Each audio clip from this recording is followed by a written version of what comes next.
enfants reprennent le chemin de l'école pour que jaillisse la lumière de la réconciliation entre les peuples pour le Mali, pour la patrie. Cette voie, nous l'avons choisie au prix de nos vies. Nous défendrons nos couleurs. Et si nous laissons derrière nous veuves et orphelins, nous vous prions, prenez soin d'eux.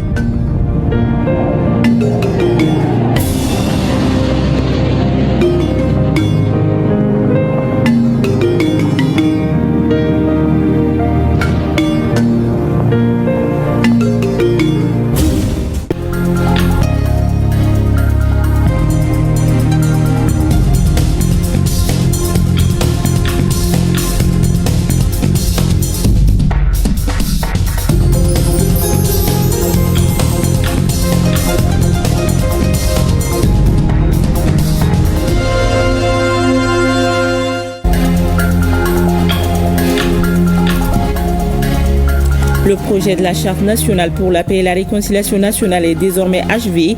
Fruit d'un travail collectif mené pendant une année, ce document a été rédigé par une cinquantaine d'experts.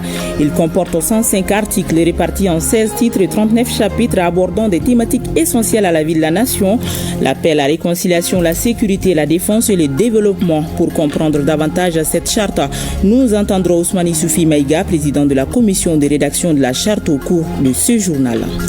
Renouvellement au CESEC, une nouvelle page s'écrit lors de sa 5e session extraordinaire. Le Conseil économique, social, environnemental et culturel a procédé au renouvellement partiel de son bureau. 3 figures ont été élues par les conseillers de la République pour achever la magistrature en cours. Un vice-président, un premier et un deuxième secrétaire. Ainsi se poursuit la marche institutionnelle de cette 8e mandature. Dans les salles silencieuses du centre d'appareillage orthopédique et de rééducation fonctionnelle de Tombouctou, des mains expertes œuvrent dans l'ombre. Les kinésithérapeutes y accompagnent jour après jour des patients frappés d'AVC ou de paralysies diverses. Focus Santé lève le voile sur cette discipline essentielle, vecteur de renaissance corporelle. Une réalisation signée Koumba Sissi. Heureuse de vous retrouver pour ces 20 heures. Mesdames et messieurs, bonsoir et bienvenue. Le Conseil économique, social, environnemental et culturel a tenu ce matin sa 5e session extraordinaire consacrée au renouvellement partiel du bureau du CESEC. Les postes de vice-président, de premier et deuxième secrétaire ont été renouvelés.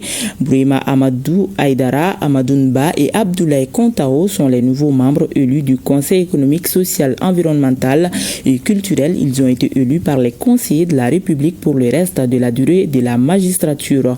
Au cours de cette session, à laquelle assistaient plusieurs responsables d'institutions, membres du gouvernement et du Conseil économique, social, environnemental et culturel, le président de l'institution a fait le bilan des sessions écoulées. Retour sur l'ouverture de cette session avec Aloussini Touri. Conformément au texte législatif réglementaire, les membres du bureau du Conseil économique, social, environnemental et culturel, à l'exception du président de l'institution, sont réélus à mi-mandat. C'est ainsi que le vice-président et les 2 secrétaires ont été renouvelés.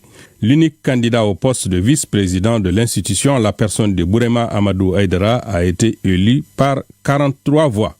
Hamadoun Ba et Abdoulaye Kontao, également sans adversaire, ont été respectivement élus par 44 et 46 voix. Il remplace ainsi les collègues ayant assumé ces fonctions, mais qui, pour une raison ou une autre, ont perdu la qualité de membre. Les nouveaux membres vont devoir œuvrer ardemment à l'amélioration constante du travail de cette institution dont les acquis ont été énumérés par le premier responsable. Commission développement rural. Visite des terrains sur plusieurs sites agricoles, agro-industriels et des recherches. Sanangoroba, Djalakoroba, Samanko, Sotuba, Babou Yoliba, pour apprécier les efforts en matière de productivité rurale. Commission économique et financière, analyse du projet de loi des finances 2025 et formulation d'avis, échanges fructueux avec les institutions financières et les secteurs privés, ainsi qu'une conférence de haut niveau co-organisée avec la BCA au Mali sur des thèmes économiques stratégiques. Commission Affaires sociales et santé, visite et appui aux victimes des inondations de septembre 2024 avec un soutien apporté à 400 personnes et réparti sur 53 foyers à Djikouroni-Para. Commission Sciences techniques environnement.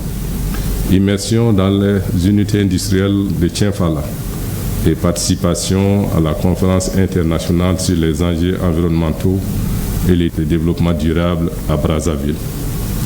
Commission éducation, culture et communication. Organisation d'une journée de reboisement à Kabbalah en partenariat avec le ministère de l'Environnement et les collectifs des boulangers et rôtisseurs traditionnels. Ces nombreuses initiatives démontrent que le Conseil économique, social, environnemental et culturel reste un incubateur de propositions pertinentes pour éclairer les politiques publiques. Le président Katilé demandera à ses collègues de continuer à mouiller le maillot pour contribuer à la refondation de notre État pour que le Mali puisse continuer à jouer son rôle dans le concert des nations. Diplomatie, Bamako et Washington renouent le dialogue dans les salons du ministère des Affaires étrangères.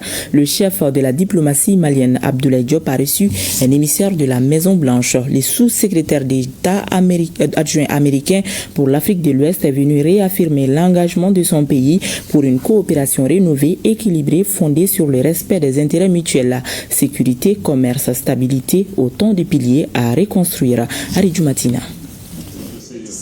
Le sous-secrétaire d'État adjoint américain en visite au Mali pour raffermir les liens de coopération dans certains domaines.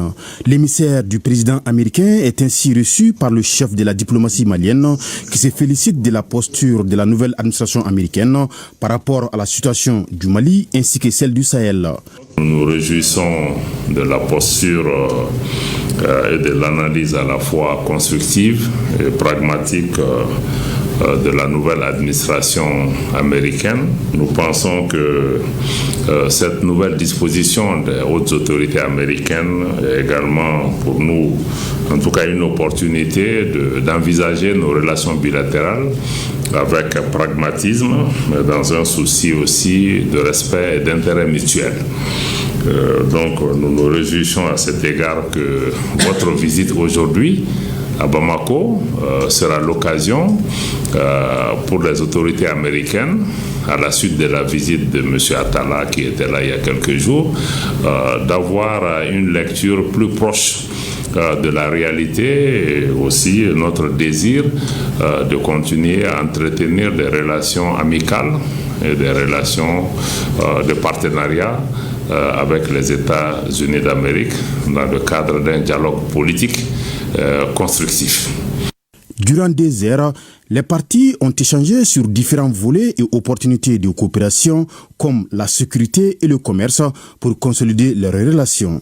Je suis très heureux d'être au Mali et de discuter avec le ministre des Affaires étrangères et de la coopération internationale du Mali par rapport à la vision du président Trump qui est de savoir comment on peut travailler avec les pays amis. Parmi les sujets discutés, entre autres, c'est les opportunités de coopération économique, de développement économique, mais aussi l'autre sujet non moins important, c'est la question sécuritaire. Je me réjouis de cette rencontre et les États-Unis ne cherchent que ça. Collaborer avec les pays amis. Cette visite au Mali du sous-secrétaire d'État adjoint américain pour l'Afrique de l'Ouest intervient après son passage au Burkina Faso et au Niger. Le ministère de l'Industrie et du Commerce a rencontré ce matin un groupement d'importateurs de carburant pour les régions du nord du Mali. L'objectif de cette rencontre était de faire une évaluation de l'accord signé avec les autorités nigériennes pour la livraison de plus de 80 000 litres d'essence et de gasoil aux régions du nord du Mali. Cet accord avait été obtenu grâce aux efforts des autorités de la transition malienne afin d'assurer un approvisionnement correct des régions du nord du Mali. Reportage Mamadou Fani. Suite à la mission du ministre de l'Industrie et du Commerce du 14 au 17 mai 2025 à Niamey, les autorités maliennes et nigériennes avaient signé une convention de ravitaillement des régions du nord du Mali en hydrocarbures. C'est pour voir l'état de mise en œuvre de cette convention que le ministre a rencontré les opérateurs économiques en charge de la mission. Cette mission avait pour objet de valider avec les autorités nigériennes, notamment la Société nigérienne du pétrole, les besoins pour les 6 mois à venir des régions nord du Mali, Tombouctou, Gao, Ménaka, Kidal. Et sur la base de ça, nous avons mis en place un schéma d'approvisionnement qui a abouti à la signature des contrats pour 9 opérateurs économiques dans le secteur du pétrole des régions du Nord et pour 42 millions de litres d'essence et 43 millions de litres de gasoil. Au prix de 520 francs pour l'essence et 350 francs pour le gasoil. La rencontre avec le ministre a permis aux importateurs de carburant de faire un large tour d'horizon sur quelques questions qui entravent la bonne marche de ce processus. À l'ère où je vous parle actuellement à Kidal, il n'y a pas de problème de rupture par rapport à l'approvisionnement du carburant. Par rapport à il y a toujours des problèmes, les problèmes liés aux escortes. Mais cela a été assuré par les forces d'armée et de sécurité. On a rencontré beaucoup de difficultés. La première difficulté, c'est l'insécurité. Quand on charge au Niger, on peut faire 1 mois, 2 mois garé à Niamey avant de cheminer à la frontière. Arriver à la frontière aussi, ça va un peu. Famille nous escorter vite d'amener à Gao, mais il y a d'autres problèmes. Quand les camions dépotent à Gao, ça va durer aussi à Gao avant d'escorter pour tourner au Niger. Ça aussi, ça crée d'autres problèmes. Cette initiative a salué. Nous, au niveau de Tombouctou, ça nous a permis vraiment de stabiliser les prix. Et ça nous a permis aussi d'avoir les stocks dont les gens ont besoin pour cette campagne. Aujourd'hui, Tombouctou est vraiment ravitaillé, que ce soit en carburant et essence.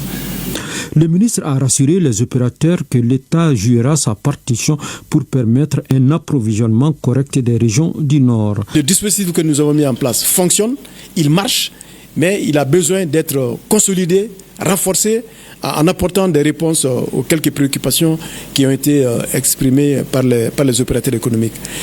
In fine, nous ferons un bilan global de cette opération en décembre 2025 et poser les perspectives pour l'approvisionnement stable et régulier des régions nord du Mali pour les années 2026 et 2027. En attendant, les régions du nord du Mali disposent de stocks de carburant suffisants à rassurer les importateurs de carburant.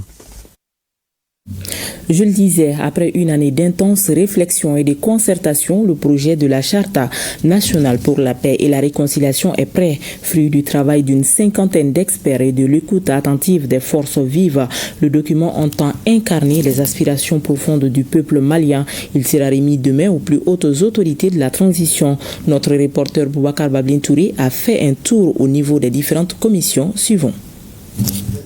Dans le souci de donner un caractère inclusif au document de la Charte nationale pour la paix et la réconciliation nationale, une consultation de toutes les couches sociales du pays et de la diaspora en amont a été nécessaire pour recueillir leurs avis et propositions. Au terme de la rédaction du dit document, la commission en charge de la question convie ces mêmes forces vives. L'exercice vise à leur présenter le document final en vue de s'assurer que toutes les propositions et préoccupations sont prises en compte avant la remise officielle du document au président de la transition. Nous avons tous les éléments. Bien sûr qu'il n'y a pas les détails qu'il y a au niveau des lois et des règlements, des décrets, etc. Mais tout le cadre se trouve par rapport à ce qu'on peut faire, à ce qu'on veut faire, à ce qu'on doit faire pour apporter la quiétude, la réconciliation et mettre en place les bases du vivre ensemble en République du Mali. Cette charte-là, nous l'attendons depuis. Parce que tout le monde sait que nous ne sommes pas anonymes sur les accords issus du processus d'Alger. Parce que ça nous a amené à rien. Donc actuellement, ça nous réconforte ce qui est en train de se passer. Et nous sommes d'accord avec ce qui a été dit et ce qu'on a entendu dans les salles. Des avis également partagés par les jeunes et les femmes qui voient en cette charte comme un début de solution à une paix durable au Mali. Les gens sont en train de parler avec leur cœur.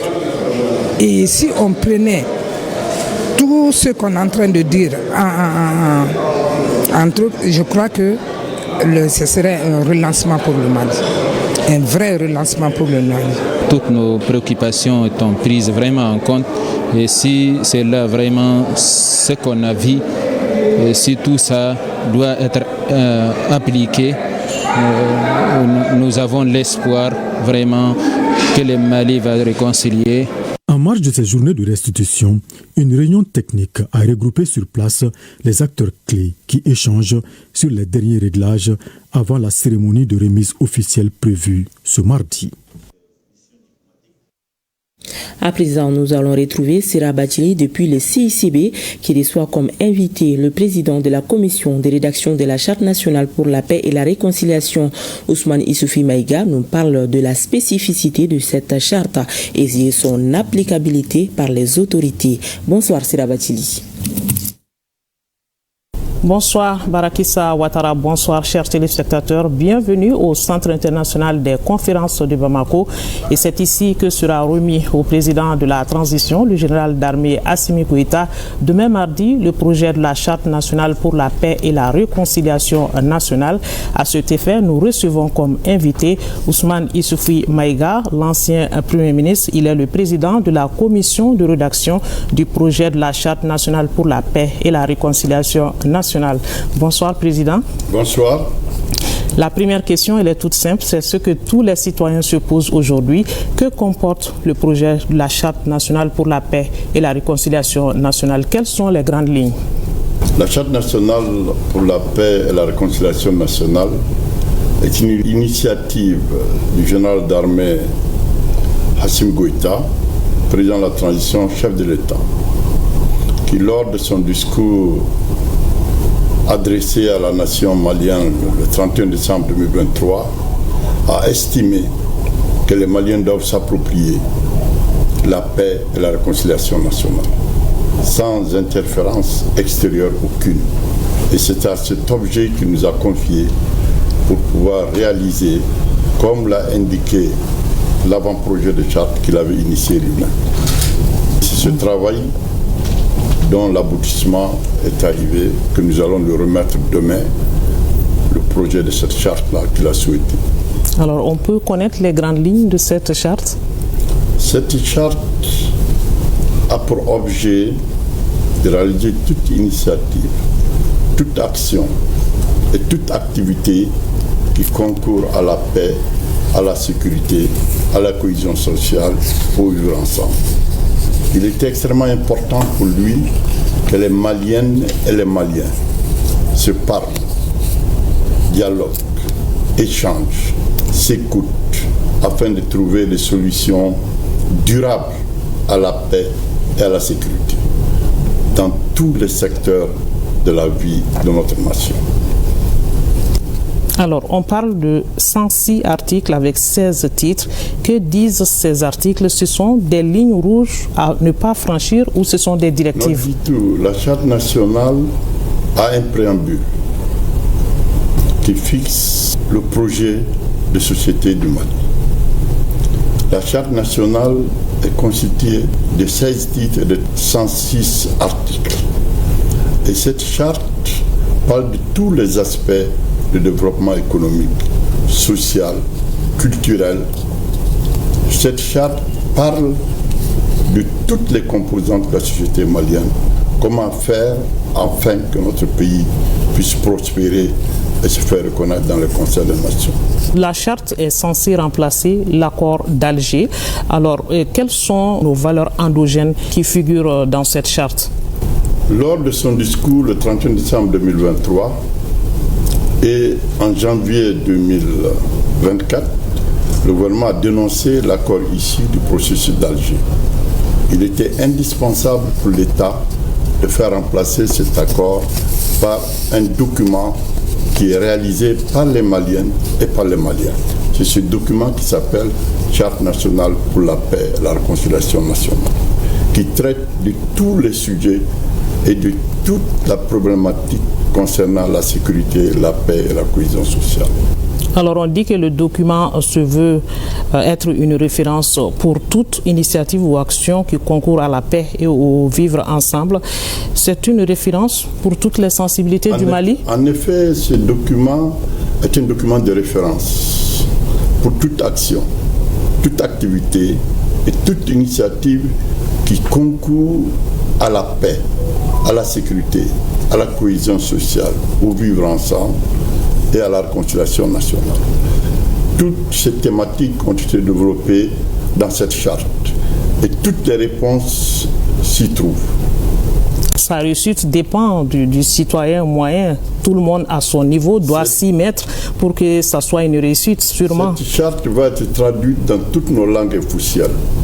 Et c'est pourquoi nous avions organisé un atelier de restitution depuis hier, sous la présidence de M. le Premier ministre, afin que les représentants de toutes les régions et de tous les Maliens établis à l'extérieur puissent s'approprier ce document, comprendre son contenu, afin de pouvoir faire sa promotion à travers le pays dans nos différentes langues nationales et aussi au niveau de nos compatriotes établis à l'extérieur. Président, qu'en est-il de son applicabilité? Cette charte va être soumise à l'appréciation du législateur, du Conseil national de transition. Il va pouvoir l'adopter et ce sera une loi qui sera appliquée sur toute l'étendue du territoire national. Alors vous avez joué votre partition en tant que président de la commission de rédaction. Le reste, c'est à nous, citoyens, maintenant. Quelle attitude positive devrons-nous prendre face à cette charte? Cette charte a été réalisée par l'ensemble des experts dans les différents domaines de notre pays. Ce sont des experts, des professeurs, des anthropologues, des sociologues, des juristes, des administrateurs civils. Tous ont concouru à ce que ce texte puisse être abordable, puisse être compris, puisse être développé afin que l'ensemble des Maliens se l'approprie. Donc c'est la voix de tout le Mali, si on peut le dire ainsi. C'est le souhait du chef de l'État. Une dernière question. Quel est le message aujourd'hui du président de la commission de rédaction de la Charte nationale pour la paix et la réconciliation nationale au peuple du Mali pour que cette charte soit très bien appliquée? Que les Maliens s'approprient ces documents. Que les Maliens comprennent que nous pouvons se parler, que nous pouvons dialoguer, que nous pouvons se réconcilier entre nous, que nous pouvons développer notre pays par notre travail.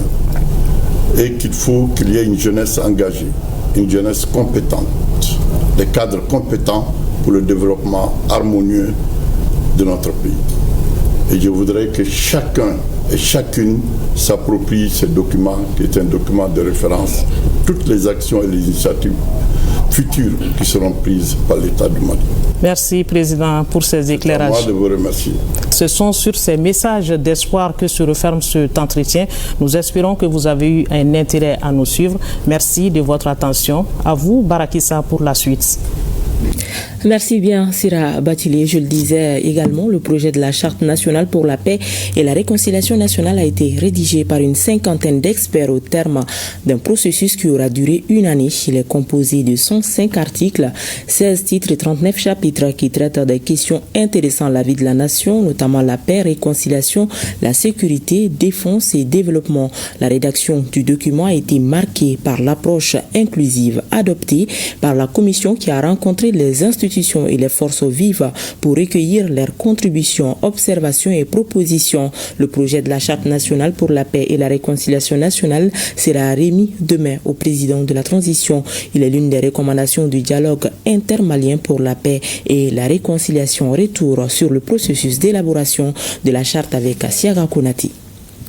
Fin d'émission le 30 juin dernier de la commission de rédaction du projet de la Charte nationale pour la paix et la réconciliation nationale.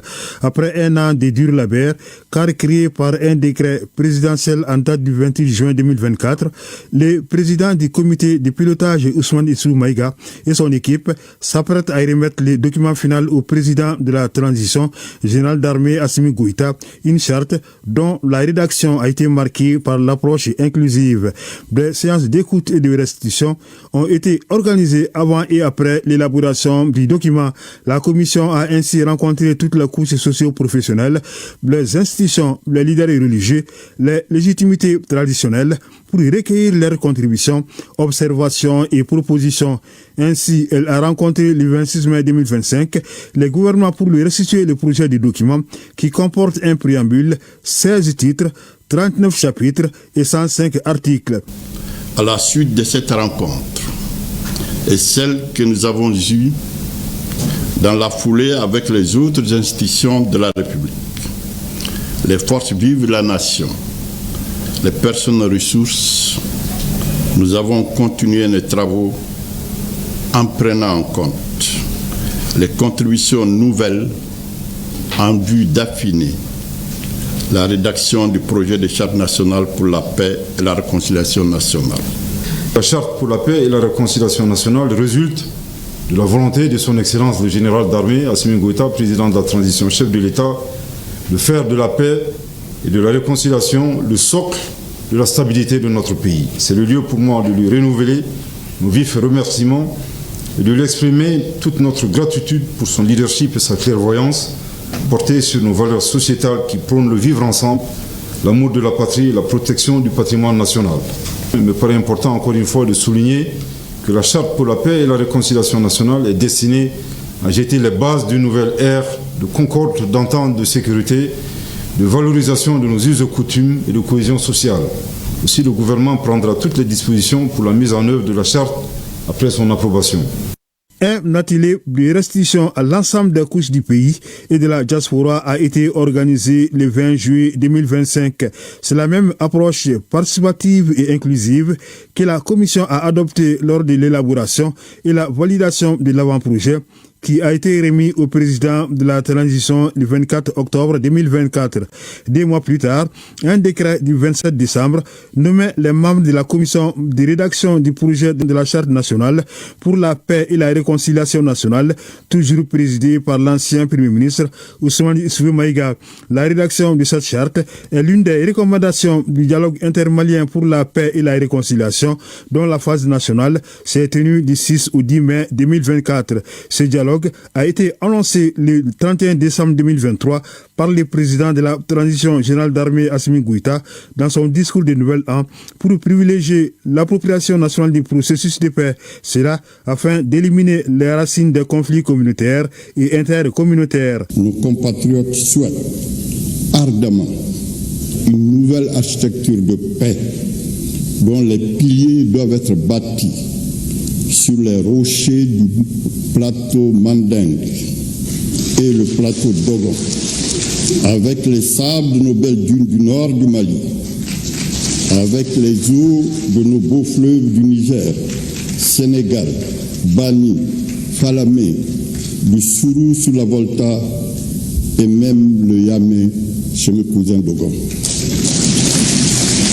ainsi que la paille de nos cultures et de notre fleur.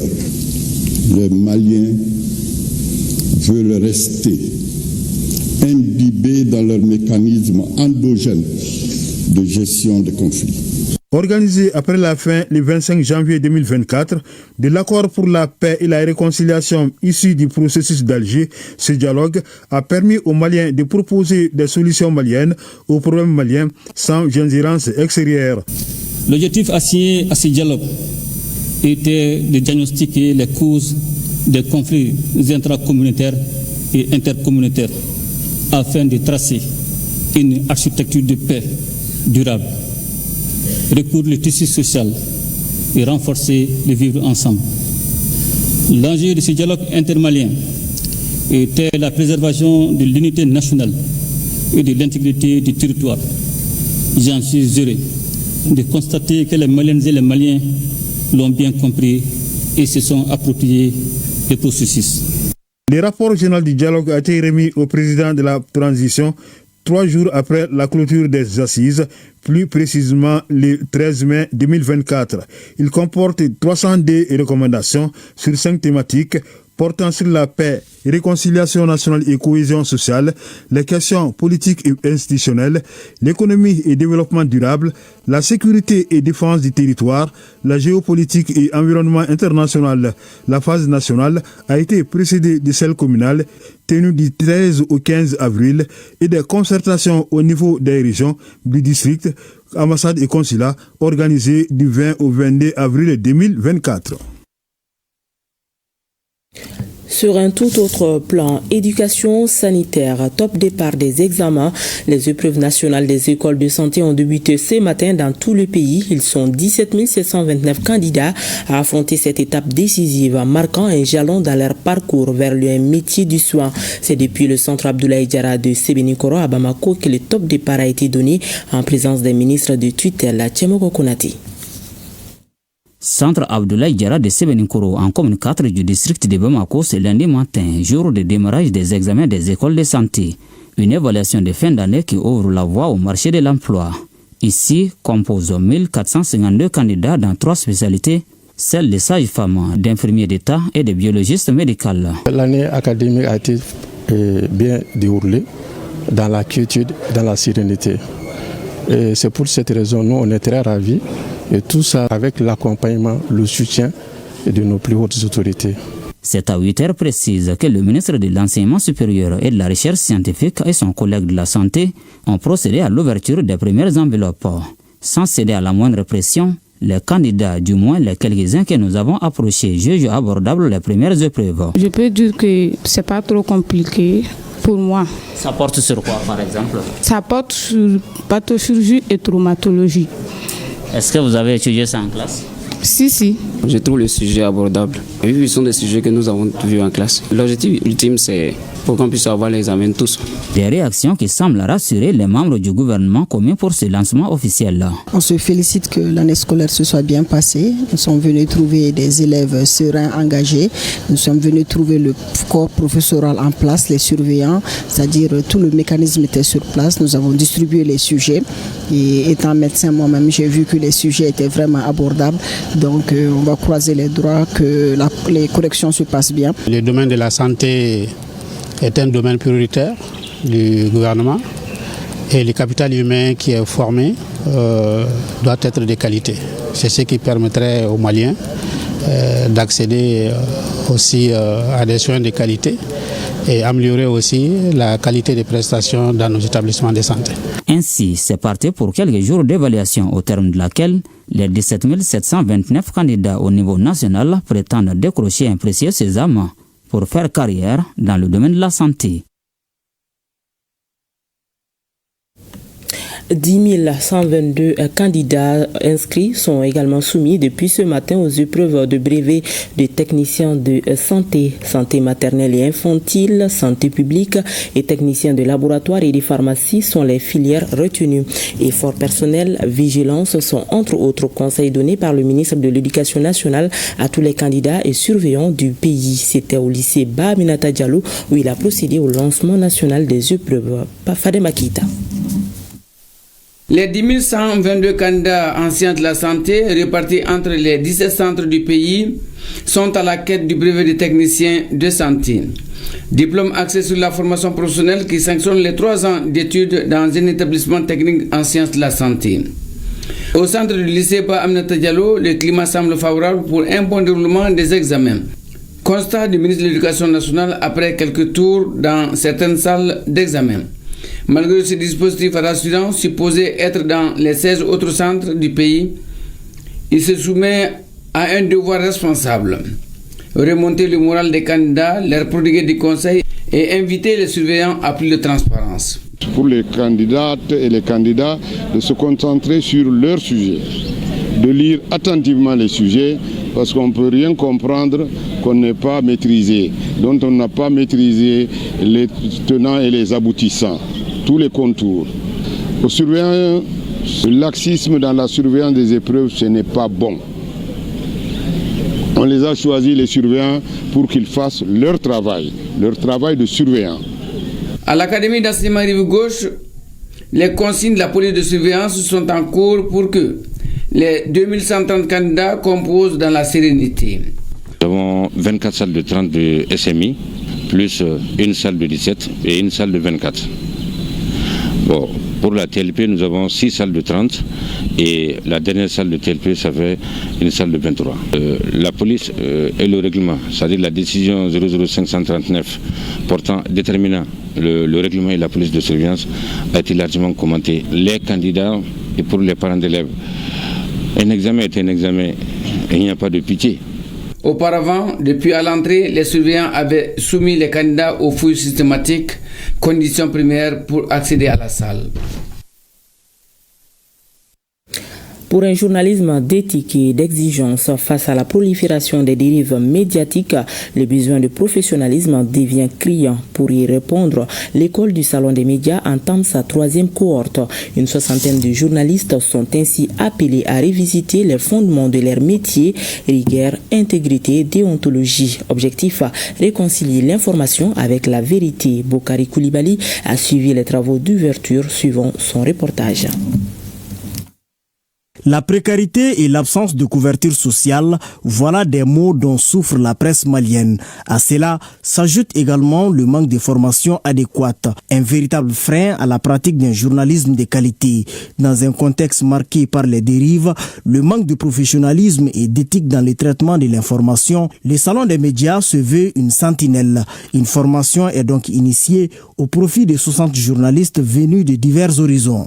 Durant ces quelques jours, ils recevront des modules essentiels pour affiner leurs pratiques, l'éthique et la déontologie du métier, la préparation et la présentation des missions, la communication institutionnelle, le montage audio-vidéo sur ordinateur ou sur smartphone.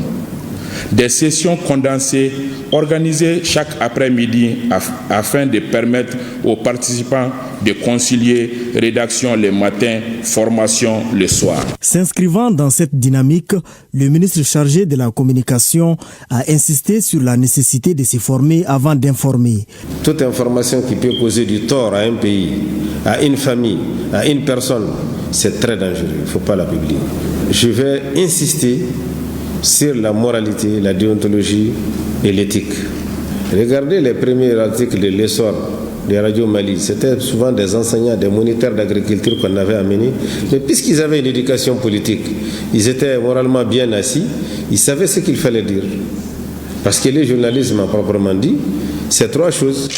C'est chercher l'information, vérifier l'information une fois qu'elle est confirmée et la porter à la connaissance du public. Et c'est là où la moralité de l'individu intervient. Au-delà de ce renforcement de compétences, des formations de haut niveau sont également prévues avec des figures emblématiques du paysage médiatique malien. La 4e édition du Salon des médias se tiendra du 31 juillet au 3 août 2025 au Palais de la Culture sous le thème « Défi de l'information à l'ère des réseaux sociaux ». Drogue, l'alerte des médecins face à un fléau rampant, cannabis, héroïne, substances diverses. La jeunesse malienne est de plus en plus confrontée au piège des drogues. Le médecin colonel Ismaïla Makalou, secrétaire permanent de la MILD, tire la sonnette d'alarme. Il appelle à une mobilisation nationale pour enrayer la propagation de ce poison silencieux qui ronge l'avenir. Nous retrouvons Bokari Koulibaly. La consommation de drogue chez les jeunes prend une tournure inquiétante. Du cannabis à la marijuana, en passant par l'héroïne et autres substances psychotropes, ces drogues douces ou dures gangrènent peu à peu notre société. Face à cette problématique, le médecin colonel Ismaïla Makalou, secrétaire permanent de la mission interministérielle de coordination et de lutte contre la drogue, tire la sonnette d'alarme.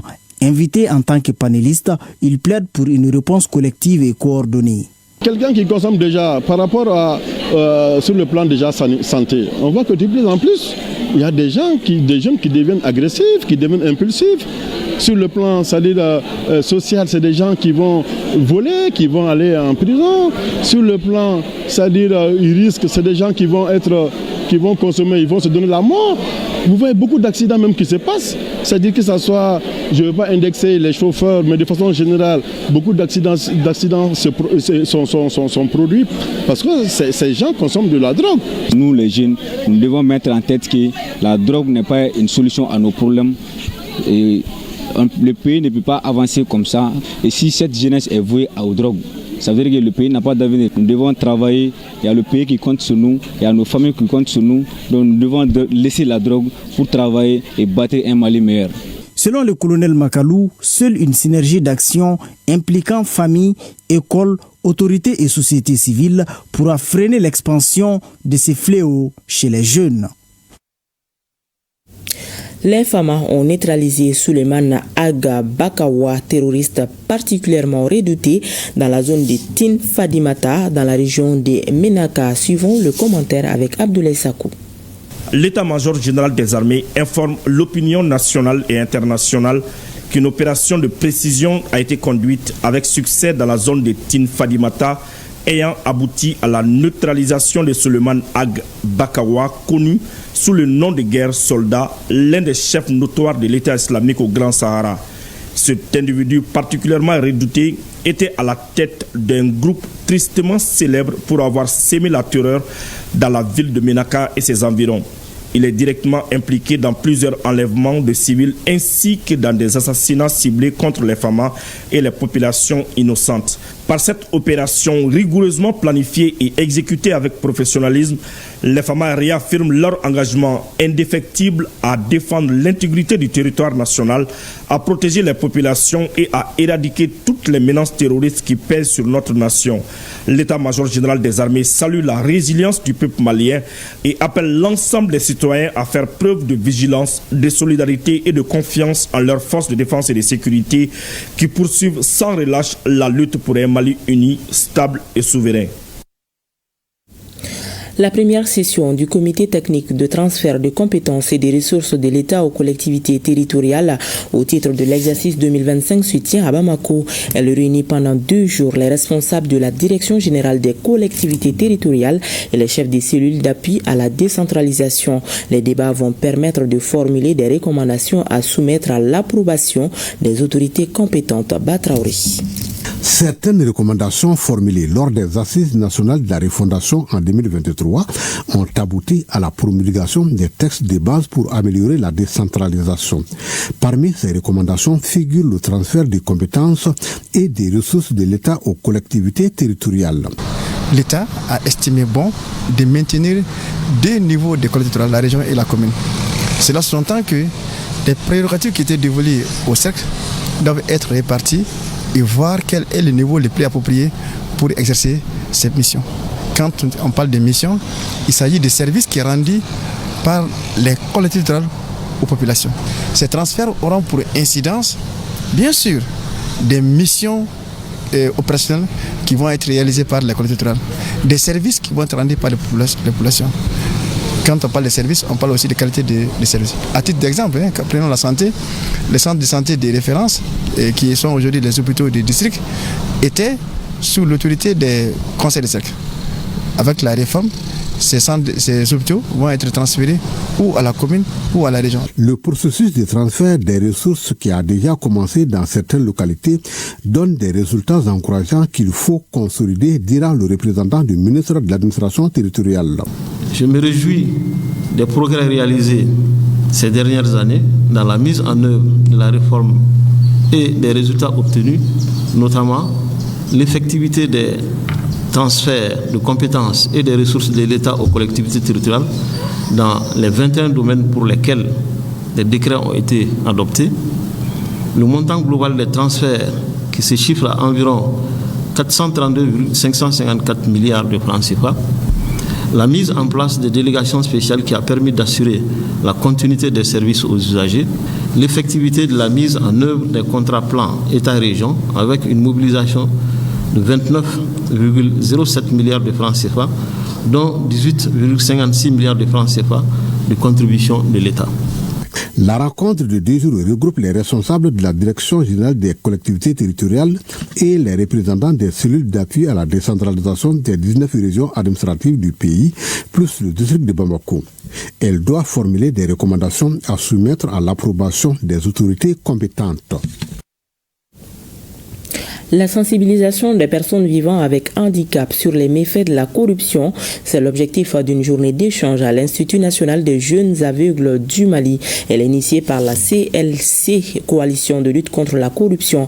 La rencontre doit permettre aux non-voyants de comprendre les valeurs d'intégrité, de transparence, de responsabilité et de dénonciation dans le cadre de la prévention de la corruption. Nous retrouvons Batraouri. La corruption est un fléau qui constitue de nos jours le plus grand handicap au développement socio-économique aux yeux des responsables de la CLC, la coalition de lutte contre la corruption. Il faut donc continuer à sensibiliser. Dans cette optique, les pensionnaires de l'Institut national des jeunes aveugles de Faladière sont les bénéficiaires de la journée d'échange sur le sujet. La journée se place dans une démarche de développement des capacités, d'inclusion sociale et de lutte contre la corruption en tenant compte des spécificités des personnes vivant avec handicap. Elle vise à leur fournir des outils adaptés pour reconnaître, dénoncer et combattre la corruption tout en renforçant leur participation citoyenne. On est vraiment fiers et honorés d'accueillir cette journée. La cible, c'est-à-dire les participants de cette journée, ont été bien choisis parce que c'est pour évoquer la corruption. La corruption qui est la source du sous-développement de beaucoup de pays. Et cette corruption a un impact vraiment néfaste sur la population non touchée par le handicap, à fortiori la population touchée par le handicap qui sont notre population. Les débats devront permettre aux non-voyants de comprendre les valeurs d'intégrité, de transparence et de responsabilité. Ceci en vue de développer leurs compétences en matière de dénonciation et de prévention de la corruption. Le ministère de la Refondation de l'État chargé des relations avec les institutions accueille avec toute joie vraiment cette journée de sensibilisation dans la mesure où elle rime vraiment avec le plan d'action de la stratégie nationale de lutte contre la corruption. La rencontre s'inscrit dans le cadre des activités de la journée africaine de lutte contre la corruption célébrée le 11 juillet en Afrique depuis plus d'une décennie. Elle est organisée en partenariat avec l'UCEJ, c'est-à-dire le projet d'appui à la lutte contre la corruption pour et par l'égalité des genres. L'architecture malienne à l'honneur. La première édition du Salon malien de l'architecture et de la construction Samaka se tiendra du 31 juillet au 3 août 2025 au CICB. L'annonce a été faite lors d'une conférence de presse à la Direction nationale de l'urbanisme. Le rendez-vous entend valoriser les talents nationaux et repenser la ville de demain. Compte rendu Aliou Abdoulaye Touri. Du 31 juillet au 3 août 2025, Bamako va accueillir la première édition du Salon malien de l'architecture et de la construction. Ce salon est placé sous le thème Habitat durable, culture et innovation. Selon le président de l'Ordre des architectes du Mali, le Salon malien de l'architecture et de la construction a pour objectif de promouvoir les solutions architecturales durables et de favoriser la professionnalisation et la moralisation du secteur de l'Ordre des architectes. Depuis un certain temps, l'Ordre pêche un peu dans ses communications pour la promotion de l'architecture. Nous avons voulu quand même redresser cet état de fait et essayer de faire la promotion de l'architecture malienne, de la construction malienne, de l'architecture durable et puis profiter pour faire des études sur les innovations architecturales que nous pouvons avoir au Mali. Initié par l'Ordre des architectes du Mali, ce salon sera organisé sous l'égide du ministère en charge de l'urbanisme. Ces dernières années, on a vécu des catastrophes climatiques telles que les inondations, l'écroulement ou l'effondrement des bâtiments. Et c'est les professionnels de ce secteur qui veulent se retrouver pour réfléchir à comment éviter de pareilles situations, comment faire face à tous ces défis climatiques que nous avons aujourd'hui. Au cours de ce salon, plusieurs thématiques seront abordées, notamment la transition écologique, la responsabilité des architectes, la question des matériaux locaux ou encore la réforme de la formation en architecture. Les femmes déplacées au cœur d'un projet d'espoir à Ménaka, l'ombre des violences ne fait pas plier la volonté d'agir. L'ONG Tarakmet a lancé un projet inédit pour protéger et autonomiser les femmes déplacées victimes de violences basées sur le genre. Un geste concret financé par le PSAF pour redonner dignité et force à celles qu'on voudrait réduire au silence. On en sait plus avec Soumao Aïdara. Projet protection et autonomisation des femmes déplacées de Ménaka face aux violences basées sur le genre. Derrière ces titres, un seul combat, offrir à ces femmes un espace de sécurité, de soutien et de développement. Elles sont arrachées à leur quotidien par l'insécurité, confrontées à une double peine, l'exil et la violence. Ces projets visent à informer, protéger, accompagner et autonomiser les femmes déplacées de Ménaka, victimes de VBG, offrir un soutien psychosocial et juridique, renforcer leur autonomie économique et créer un réseau communautaire de veille et de solidarité. Ces projets bénéficient de l'appui financier du PESAF, programme spécial d'aide aux associations et fondations. Ces donations bénéficiaires œuvrent à la fois sur les questions humanitaires, les investissements, la lutte contre la pauvreté, les violences basées sur le genre, la santé sexuelle et reproductive, l'éducation. Ces projets complètent les efforts du gouvernement dans la lutte contre les violences basées sur le genre. Les crises sécuritaires persistantes qui sévissent dans les régions du Nord, particulièrement dans la région de Ménaka, ont contraint certaines femmes à se déplacer vers les régions sud du pays où elles sont exposées à divers types de violences basées sur le genre. C'est pourquoi l'association Taraknet, en collaboration avec le PESAF, a pris l'initiative de mettre en œuvre ce projet qui vise à renforcer la protection, l'autonomisation et la réintégration des femmes de Ménaka déplacées à Bamako. À travers ce projet, c'est bien plus qu'un soutien ponctuel qui est offert aux femmes déplacées de Ménaka. C'est une réponse à une urgence silencieuse, un acte de reconnaissance dans la dignité. À Kita, les travaux de dissémination du nouveau plan stratégique du plan international Mali ont pris fin. L'outil couvrant la période 2025-2029 propose une feuille de route ambitieuse pour renforcer les systèmes sociaux et éducatifs avec un accent mis sur l'inclusion et la résilience. La correspondance de Mahamadi Alioubari. Un nouvel espoir pour les filles et les enfants de Kita. Cette nouvelle stratégie témoigne de l'engagement du plan international Mali en faveur du bien-être de ces groupes. Présentée aux acteurs, la stratégie permettant également à plan international de lancer une analyse politique, de produire des preuves solides, de mobiliser le soutien communautaire et de promouvoir des changements de comportement en faveur des filles. 30 ans d'exercice dans notre commune, on a vraiment vu l'impact positif. Le fait que se réjouir en tant que collectivité. Nous espérons que les 2 jours d'échange autour de ces nouveaux cadres stratégiques permettront de renforcer notre positionnement et notre volonté à œuvrer pour un Mali où tous les enfants sont protégés, ont accès à des services sociaux de base de qualité. Dans le but d'assurer la pleine adhésion et l'implication des acteurs, le nouveau cadre stratégique 2025-2029 ainsi que la planification annuelle et trimestrielle des activités ont été présentés par les experts.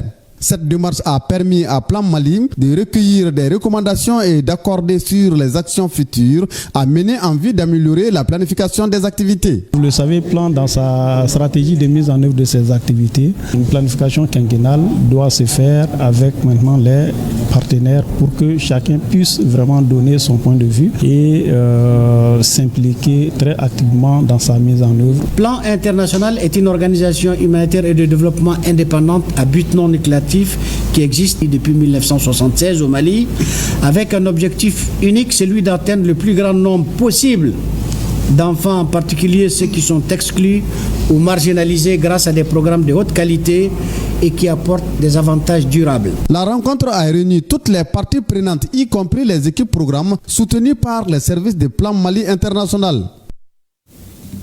Parlons santé. Dans le nord du pays, le centre d'appareillage orthopédique et de rééducation fonctionnelle de Tombouctou incarne l'espoir des patients. Kinésithérapie, orthèse, prothèse, autant de gestes et de dispositifs qui redonnent mouvement et dignité à ceux que la vie a blessés. Focus sur ce savoir-faire essentiel dans Focus Santé, Koumba Sissé, avec le concours de la station régionale de ORTM Tombouctou. Prendre prendre en charge les victimes d'accidents vasculaires cérébraux, autrement dit AVC, ou d'autres formes de paralysie, les malformations chez l'enfant fait partie des services offerts à la population de la région de Tombouctou par le Centre d'appareillage orthopédique et rééducation fonctionnelle. L'une des activités principales de ce centre est la kinésithérapie. La kiné, d'abord, c'est le traitement, thérapie par mouvement. Des gestes aussi qui sont coordonnés, des gestes qui doivent être compris par les malades, par le patient lui-même, et qui doivent être aussi, c'est-à-dire dirigés dans l'axe du corps. C'est un domaine qui n'est pas vraiment, c'est-à-dire connu en tant que tel. Mais au jour d'aujourd'hui, je pense que les gens commencent à comprendre. Quand on parle du pourcentage, les 80% des patients qui passent ici sont vraiment soulagés et satisfaits. Quand nous venons ici, elle ne pouvait pas marcher. Dieu merci, avec quelques séances de kinésithérapie, elle fait ses besoins toute seule. Ce traitement à base de mouvements et de gestes précis intervient pour traiter des pathologies qui touchent les muscles, les os, les articulations, le système circulatoire ou neurologique. Au niveau de la chirurgie, par exemple, les patients qui sont hospitalisés à l'IT, donc qui ont des plaies, sont suivis par les kinés. En médecine, maintenant, nous rencontrons des cas tels que les AVC, les accidents vasculo-cérébraux, les personnes qui font les hémiplégies, c'est-à-dire les paralysies de la moitié du corps. En traumato, tout ce qui est séquelles de traumatisme est référé normalement en kinésithérapie pour la rééducation. Et au niveau de la pédiatrie, il y a des cas vraiment très particuliers qu'on rencontre ces dernières années, tels que les cas de plexus brachial, qui sont très fréquents. Et il y a aussi des enfants qui naissent avec des malformations congénitales. Au-delà de ça, en gynéco, par exemple, nous faisons la prise en charge des femmes qui font des accouchements dystociques. C'est-à-dire les accouchements dystociques, c'est quoi? C'est qu'il y a des femmes qui accouchent et après, elles perdent soit les 2 membres ou les 4 membres. Et d'autre part aussi, il y a des patients, tels que les cas de lombalgie, tels qui ont les problèmes de dos. Nous faisons aussi la prise en charge des cas de hernie discale. La kinésithérapie est aussi pratiquée pour le traitement de certaines insuffisances respiratoires. Au niveau des urgences aussi, des patients qui ont des problèmes de dyspnée respiratoire, des problèmes respiratoires tels que la pneumopathie ou les dyspnées respiratoires ou sinon des encombrements, que ce soit au niveau des urgences ou sinon chez les enfants en pédiatrie. Et ça aussi, nous faisons ce qu'on appelle la kiné respiratoire. Et ça, c'est quelque chose qu'il faut vraiment développer au Mali parce que c'est quand même pas trop pratiqué. À l'hôpital de Tombouctou, les équipements et matériels sont disponibles pour prendre en charge les retards de croissance, les paralysies, les douleurs osseuses ou musculaires. Nous avons d'abord il y a l'ergothérapie. Quand je parle d'ergothérapie, voilà, il y a des appareils ergo. Nous avons aussi des appareils d'ionisation, ultrasons, nous avons les infrarouges, nous avons des espaliers, nous avons des tables de verticalisation, nous avons des vélos ergo. Nous avons des tables de bobat pour la rééducation, pour la prise en charge. Et nous pratiquons aussi l'acupuncture, c'est-à-dire l'acupuncture pour certains patients, pour soulager la douleur ou sinon pour certains cas d'AVC. Autre activité pratiquée au Centre d'appareillage orthopédique et rééducation fonctionnelle de Tombouctou, la confection des prothèses et des orthèses pour faciliter le déplacement des personnes en situation de handicap physique.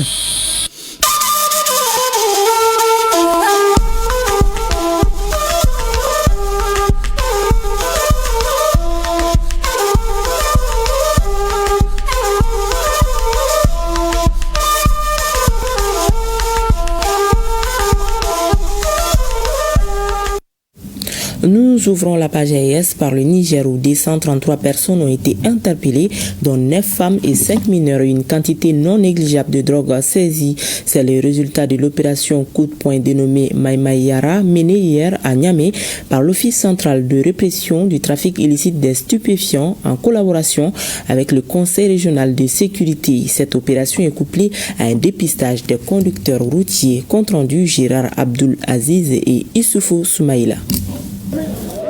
L'Office central de répression du trafic illicite de stupéfiants OCRETIS poursuit sa lutte contre le trafic et la consommation de drogue conformément aux orientations des autorités de la refondation, avec l'organisation le samedi 19 juillet d'une opération coup de poing dans la ville de Niamey.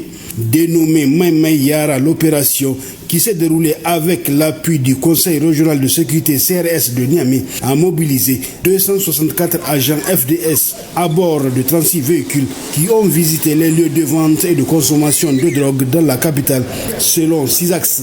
Le phénomène de drogue plante en effet de plus en plus d'ampleur à Niamey et dans les autres centres urbains du pays. Au même moment, se poursuivait au niveau de certains axes routiers menant à Niamey le dépistage des conducteurs routiers par le biais de leurs urines lancées un peu plus tôt dans le même cadre. Le but visé par l'OCRETIS est de détecter et neutraliser les réseaux existants et naissants de vente et de consommation de drogue, avec un focus sur les leaders opérants, sur les lieux déjà connus, puis dépister les conducteurs routiers consommateurs sur les grands axes. L'objectif ici est de renforcer l'offre de sécurité publique sur les axes routiers. Le bilan de l'opération coup de poing menée entre 17h20 et 0h20 fait état de 233 personnes interpellées, dont 9 femmes et 5 mineurs, un véhicule, 12 motos, des produits et des dispositifs de consommation de chicha et une quantité non négligeable de drogue saisie.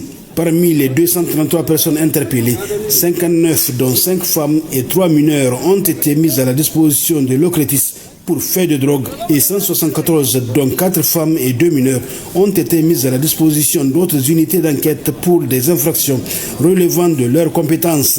Quant au dépistage des conducteurs routiers qui est intervenu entre 14h et 20h30, il a eu comme résultat 3 cas positifs dont 2 cas de THC ou chanvre indien et un cas THC et BZO, autrement dit chanvre indien et opiacé, sur 92 tests d'urine réalisés. L'OCRETIS entend poursuivre ce genre d'opérations qui se veulent à la fois dissuasives et répressives dans le simple et unique but de bouter la drogue hors de la portée de la jeunesse, fer de lance de la nation. Au Burkina Faso, le ministre de la Santé et de l'Hygiène publique a effectué une visite inopinée de contrôle dans plusieurs centres de santé de la ville de Ouagadougou dans la nuit du 19 au 20 juillet 2025. Dr Robert Lucien Jean-Claude Kargougou est allé constater les présences et les absences au poste de garde, mais aussi l'application des procédures de travail. Il s'agissait aussi pour le ministre de la Santé d'encourager les professionnels de santé pour leur encouragement pour le bien-être des populations et d'apprécier les conditions de travail des agents et apporter des réponses à leurs préoccupations. Franck Ouedraogo et Kousaki, compte rendu. Centre médical de Samba en pleine nuit. Le ministre de la Santé, accompagné de ses proches collaborateurs, est ici pour s'assurer de la permanence des services et la continuité des soins. Du dispensaire à la maternité, des agents sont au travail. Au CSPS de Nyonko 1 et au centre médical de Kosodo, des hommes et femmes sont en première ligne pour redonner sourire aux malades. Même constat au Chiachi Yelgado Ouedraogo. Nous avons réalisé cette sortie qui nous a permis de voir des agents de santé à la tâche, des agents de santé investis qui, pendant que d'autres dorment ou font autre chose, eux veillent sur la santé des Burkinabés. Et je voudrais véritablement les en féliciter, reconnaître tout le mérite de ces agents de santé qui, parfois dans des conditions pas toujours optimales, assurent la continuité des soins. Et nous sommes vraiment très enchantés et ravis d'avoir reçu le ministère pour sa visite. Ça nous encourage, ça nous donne aussi du punch à nous donner vraiment au travail. Et ça nous permet aussi de voir que le ministère avec nous, ils viennent toucher du doigt ce que nous abattons tous les jours. Dans chaque centre de santé visité, Dr Robert Lucien Jean-Claude Kargougou échange avec le personnel de garde et les encourage à plus de professionnalisme et de patriotisme dans le travail. Mais cette sortie nocturne permet également de détecter des dysfonctionnements dans certains services sanitaires. Nous avons pu noter que certains agents de santé ont leur nom sur des tableaux de garde, mais ne sont pas présents à la garde. Nous avons aussi noté des situations où ces tableaux de garde qui devraient être affichés, dûment signés, n'existaient pas. Nous avons aussi noté des situations où le respect des horaires de travail dans le cadre de la fonction publique hospitalière, les 35 heures, que cela n'était pas respecté. Des procédures disciplinaires vont être engagées à l'encontre de ces agents de santé qui ne respectent pas les règles liées à la garde. Toutefois, ce sont des oublis.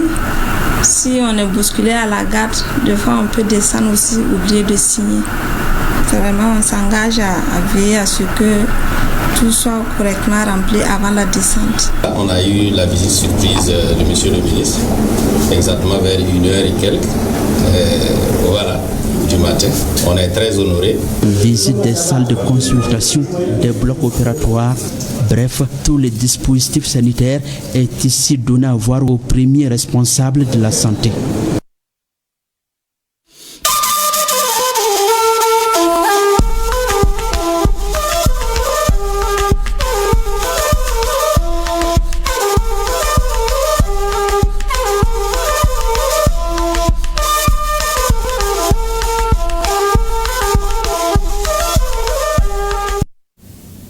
Page noire de cette édition, Gaussou Singari, ancien directeur général adjoint, ancien directeur de la technique générale et ancien responsable syndical de l'ORTM n'est plus. Il a été arraché à notre affection ce lundi 21 juillet 2025. L'enterrement est prévu demain à 10h à Djilibougou Doumanzana. Nous prions Allah que son âme repose en paix. Amen. Et ainsi se referme à cette session que nous avons eu le plaisir de vous présenter. À demain 20h, s'il plaît à Dieu.